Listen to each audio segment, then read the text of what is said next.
Bonjour à tous. Aujourd'hui, je vais résoudre un exercice de thermodynamique. Alors, c'est un exercice d'oral du concours des mines, donc les grandes mines.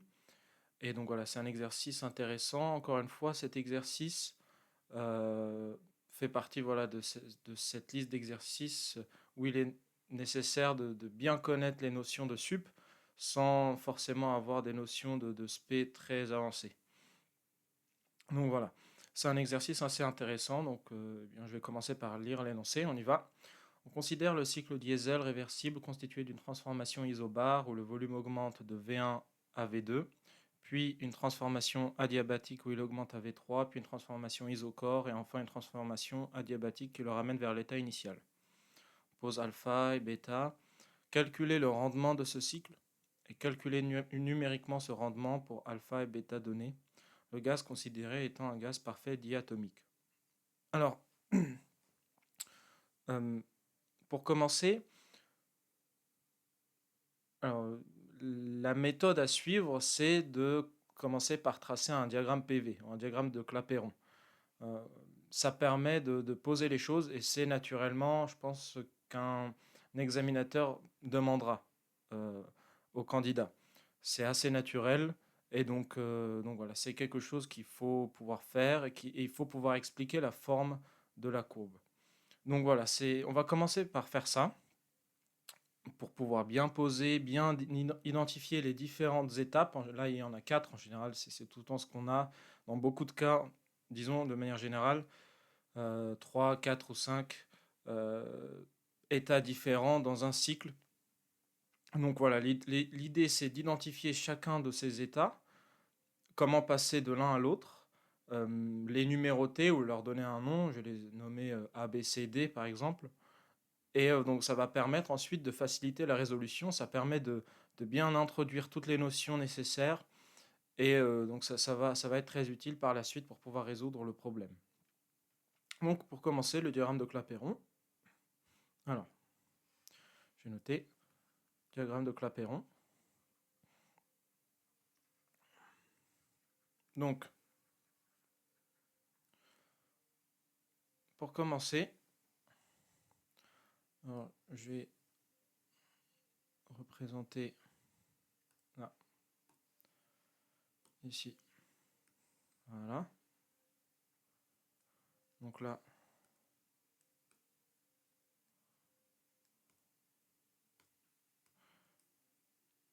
la pression, le volume, alors c'est le volume molaire, le volume massique, je vais noter V. Et ici, ça ne va faire aucune différence en fait. Que ce soit le volume ou le volume molaire, le volume massique, ça n'a aucune importance. Et donc, on va commencer. Alors, donc on commence une transformation isobare où le volume augmente de V1 à V2. Je vais commencer, je vais mettre mon premier état. Là, ici, je vais noter A. Et je vais de A vers B. Donc là, on a une transformation isobare, c'est-à-dire que la pression du système est constante. La pression du système, qui est un fluide très probablement. Hein. Oui, c'est un fluide, on dit c'est un gaz. On considère que c'est un gaz parfait. Euh, donc, pression ici que je vais noter PA. Et donc, on a une augmentation du volume du dispositif. On passe de VA, alors je vais noter là, VA à VB. Voilà, ça c'est la première étape.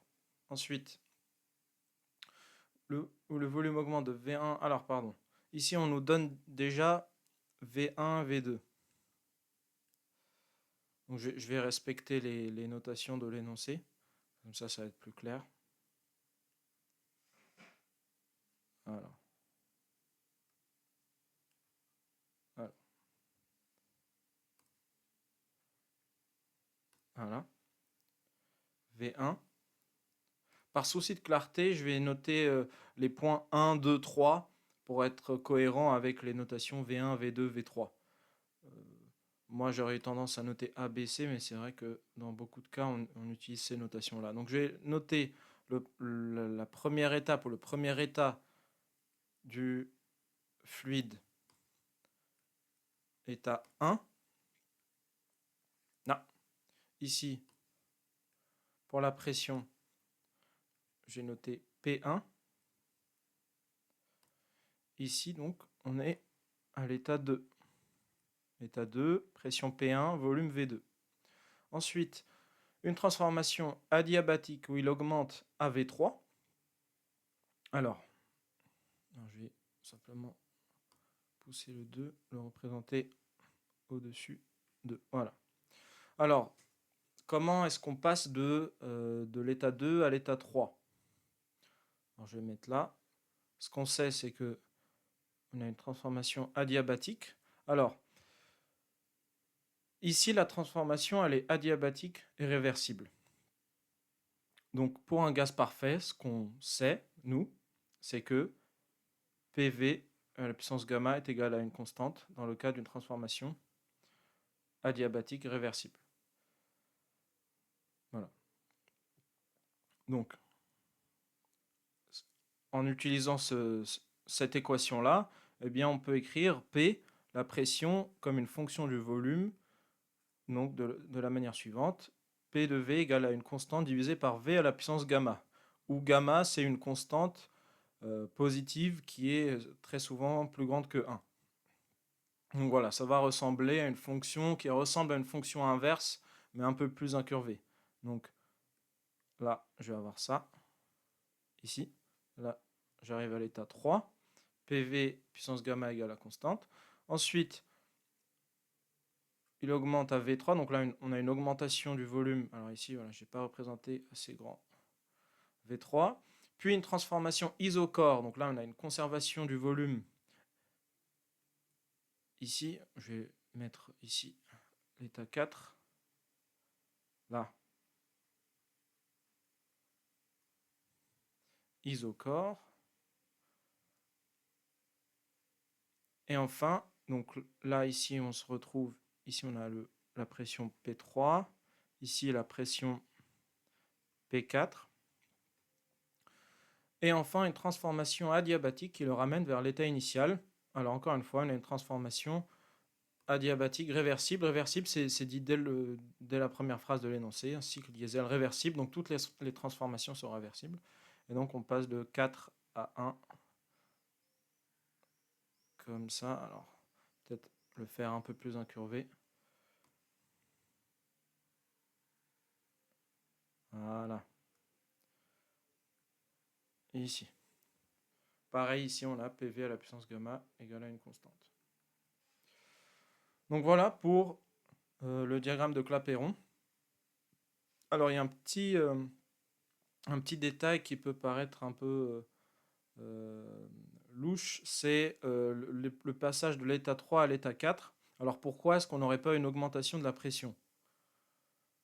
Ça pourrait être le cas. On verra ça par la suite, dans la suite de la résolution. Donc voilà pour cette première étape. C'était une étape importante et ça permet de bien poser les choses. Maintenant, ce qu'on va faire, c'est déterminer ou définir le rendement. Quel est le rendement de ce cycle ? Quelle est la définition du rendement pour pouvoir le calculer ? C'est très important, c'est une étape très importante. J'ai eu beaucoup d'élèves dans des oraux blancs qui traitaient ce problème en se lançant directement, en faisant des premiers principes, etc., mais sans savoir vraiment où aller. Donc ça, c'est une étape très importante.